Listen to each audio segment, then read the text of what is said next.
Por Puang. It has been customary since the time of the Buddha for monks to visit lay people as they lay on their deathbed to help them leave this world for the next in the best possible way.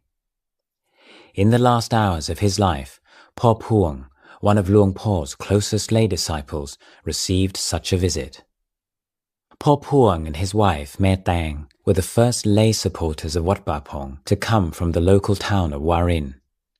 After spending a rains retreat as a monk, Por Puang asked to disrobe, saying that the monastery still lacked many requisites and he wanted to encourage other people from Warin to help him raise the necessary funds. Before long, he had arranged the purchase of a monastery bell, and sometime later he offered a large grandfather clock for the Dhamma hall. His greatest joy was to come when he, his family and friends sponsored the casting of the brass Buddha statue that became the central feature of the Wat Pah Pong Dhamma hall. After he disrobed, Por Puang would still go to the Wat every observance day, keep the 8 precepts and listen to Dhamma. As his health declined in his later years, he offered to donate his skeleton to the monastery after his death as a memento mori, and asked Luang Por to pick up his body straight after his death and to prepare the skeleton in the monastery. At the beginning of 1963, when his doctors announced that there was nothing more they could do for him, Por Puang's family took him out of the hospital to spend the last days of his life at home. On the 12th of January, Por Puang's condition suddenly became much worse. He became unable to speak or open his eyes. He lay on his bed groaning incessantly. His wife and children sat with him, but were unable to relieve his pain.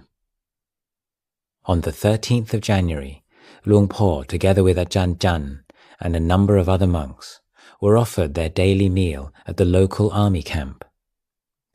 After the meal was over, Luang Por told Colonel Sombun, the commanding officer, that he wanted to visit Por Puang and asked if he could arrange a truck. The colonel said he would order a smaller, more comfortable vehicle, but Luang Por repeated that a truck would be fine. Por Nu, a lay attendant, asked him whether he was going to visit Por Puang or pick up his corpse. Luang Por said, "Pick up the corpse." Por Nu was puzzled. "How are you going to do that? He's still alive. Do you think his family will just give him to you? He said to pick up his body after he's dead, didn't he?" Luang Por was silent for a moment, and then he said, "Alive or dead, we're picking him up today," before turning to Ajahn Chah. "Let's go. Por Puang is waiting." It was 12:45 p.m. when they arrived at Por Puang's house and found him lying on his bed, surrounded by his family. Luang Por sat down on the bed, looking at the dying man for a few moments, and then he stroked his face gently, calling him, "Por Puang, Por Puang." After some time, Por Puang opened his eyes and turned his head towards Luang Por. "Por Puang, do you know who I am?" Por Puang nodded his head and looked at Luang Por. While groaning sounds still came from his mouth, tears started to flow down his cheeks. Luang Por put his hand on the old man's forehead and started to speak to him in a gentle but firm voice.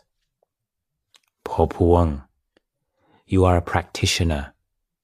You've been fighting this for a long time. When it's time for death to take your life, let it go. It belongs to death anyway. Why are you so possessive of it? You've borrowed something, and now you've got to return it. Keep the sound inside. Why are you letting it out?" As Luang Por finished speaking, Por Puang's groaning immediately ceased. Luang Por continued, "The body is impermanent and unreliable. It's not beautiful. It's old. You've used it for a long time. Go and look for a new body in that place that you saw in your vision when you were a monk."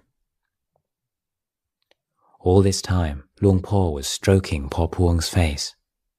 He turned to Colonel Sombun. "What time is it?" 12:55, sir." "Another 5 minutes, and he'll be gone." Luang Por kept stroking Por Puang's face. At exactly 1 p.m., the dying man's eyes drooped and closed. Por Puang had died at peace.